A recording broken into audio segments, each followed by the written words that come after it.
What's up guys, PhoneArena here, and today we're comparing video recording capabilities of the Samsung Galaxy Note 9 on one hand and the Apple iPhone XS Max, and we're recording handheld in 4K 60, taking a brisk walk here. So first thing you should look for is video stabilization.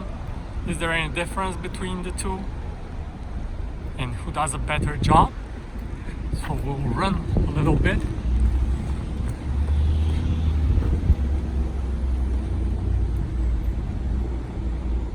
Okay, and now we'll test the continuous autofocus feature by focusing on this pole right here and then switching to the background.